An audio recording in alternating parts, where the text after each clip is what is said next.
राज्याचं वाळू रेती निर्गती धोरण 2025 जाहीर। राज्य मंत्रिमंडळाच्या बैठकीत महत्त्वाचा निर्णय। सरकारी बांधकामांसाठी आता कृत्रिम वाळूचा वापर करण्यात येणार, तर सिंधी विस्थापितांचे पट्टे नियमित करण्यासाठी धोरण, विशेष अभय योजना जाहीर। नाशिक, छत्रपती संभाजीनगर, नागपूर आणि पुणे या महानगर प्रदेश विकास प्राधिकरणांच्या हद्दीतील शासकीय जमिनी संबंधित प्राधिकरणाकडे हस्तांतरित करणार। यातून विकास कामांना वेग येणार। मंत्रिमंडळ बैठकीत निर्णय। झोपडपट्टी पुनर्वसनाला गती मिळणार। मंत्रिमंडळ बैठकीत महाराष्ट्र झोपडपट्टी क्षेत्र अधिनियम 1971 मध्ये सुधारणा करण्याचा निर्णय। नागपुरात राज्य आपत्ती व्यवस्थापन संस्थेची स्थापना करण्यात येणार। मंत्रिमंडळ बैठकीत निर्णय।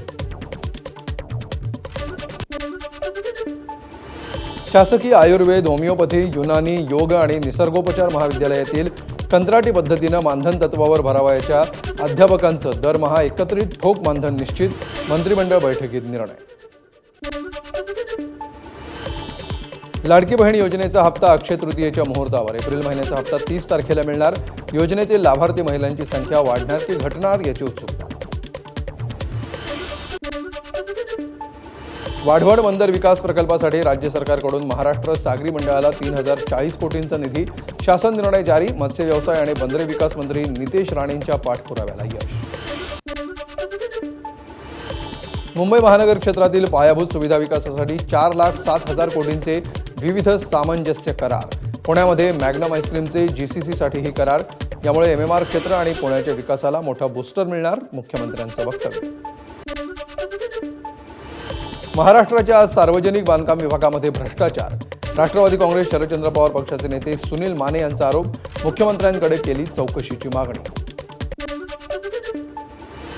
मुंबईतील पाणीबाणी टाळण्यासाठी केंद्राने हस्तक्षेप करावा।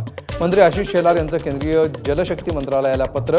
केंद्रीय भूजल प्राधिकरणाच्या परवान्याकरता महापालिकेकडून टँकर चालकांची अडवणूक आणि छळ होत असल्याचाही शेलारांचा पत्रातून आरोप।